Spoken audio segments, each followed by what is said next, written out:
Welcome to this, your daily 180 Bible study. This week, we're talking about what does the Bible say about hell? More specifically, what does Jesus say about hell? And we talked about the fact yesterday that only 32% of Americans believe that there's actually a place of torment called hell.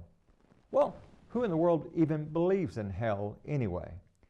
Let me suggest to you that there is a group that most definitely believes in hell. If you turn your Bibles over to 2 Peter chapter 2 and verse 4, there we read about the fallen angels, and notice what the text says.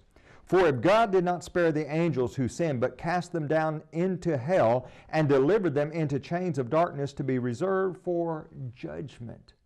Did you get that? Those angels that rebelled and sinned, God has cast them into a place of judgment and reserved them for hell.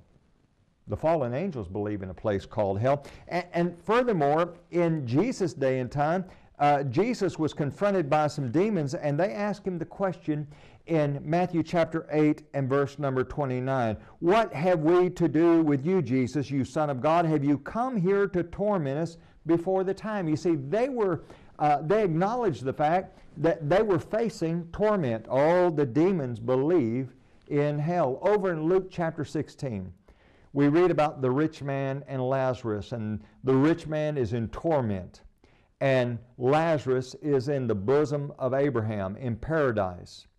And here the rich man looks up and he says to Abraham in verse number 24, Then he cried out and said, Father Abraham, have mercy on me, and send Lazarus that he may dip the tip of his finger in water and cool my tongue, for I am tormented in this flame.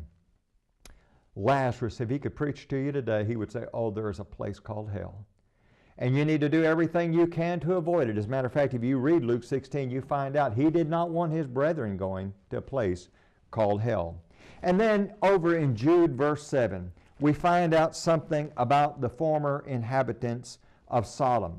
Notice what he says in verse 7. As Sodom and Gomorrah and the cities around them in a similar manner to these, having given themselves over to sexual immorality and gone after strange flesh, are set forth as an example, suffering the vengeance of eternal fire. Those inhabitants of Sodom and Gomorrah and the cities that surround them, do they believe in hell? They most certainly do.